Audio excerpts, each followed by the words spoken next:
Eu sou Geise Teixeira e hoje eu vou falar para vocês um pouco sobre alguns elementos do modernismo que podem ser encontrados nas obras literárias de Mário de Andrade, que é conhecido aí como o Papa do modernismo brasileiro.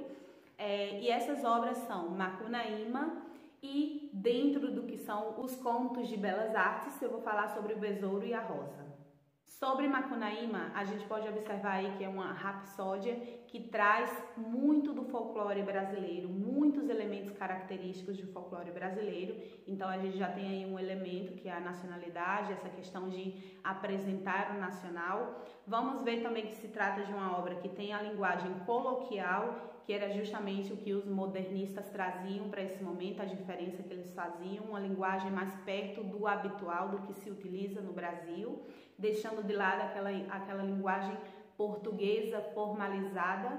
Então ele vai trazer uma linguagem mais próximo às pessoas. Também vamos poder observar uma liberdade dentro da obra como um todo. Não apenas uma liberdade com relação ao formato da poesia em si, totalmente assimétrica, a linguagem livre e coloquial. A gente vai ver também que no decorrer do livro, o Macunaíma ele acaba passando por todo o Brasil, chegando na Argentina. Então a gente tem uma margem muito livre também com relação à história em si. Então o Mário de Andrade era totalmente livre e desprendido, onde ele conseguia reunir vários elementos, várias histórias, várias formas de vida do brasileiro dentro dessa obra.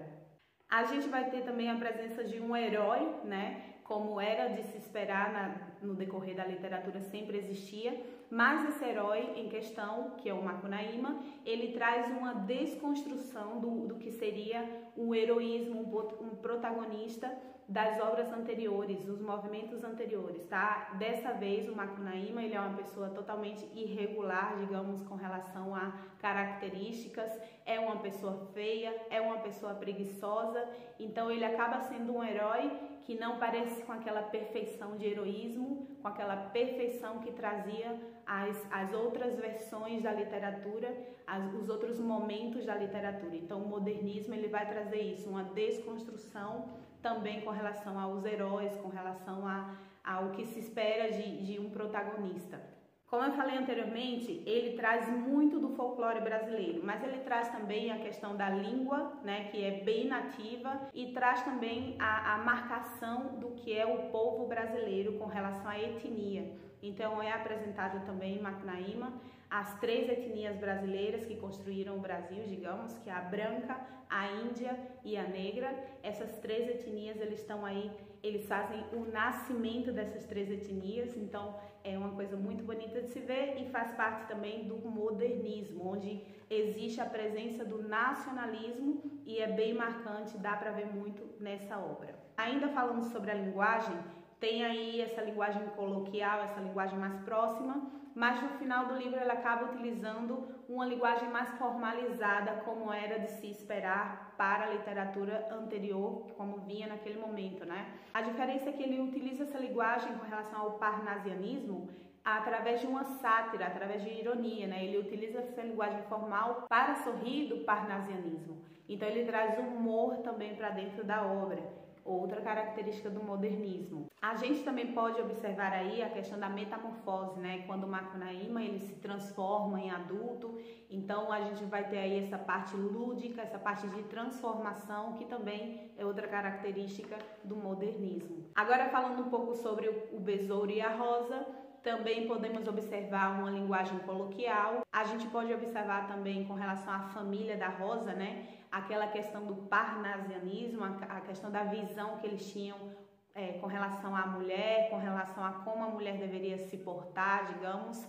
Então, meio que esse seria o parnasianismo. E quando a Rosa ela passa por essa transição, ela acaba meio que mostrando também no livro uma desconstrução do que seriam esses valores parnasianos, tá? A Rosa acaba sendo libertada por essa desconstrução, ela acaba ganhando uma nova personalidade e isso traz pra gente dentro da obra um quebre, uma desconstrução daqueles pensamentos parnasianos, que é o que fica muito marcado também dentro do modernismo.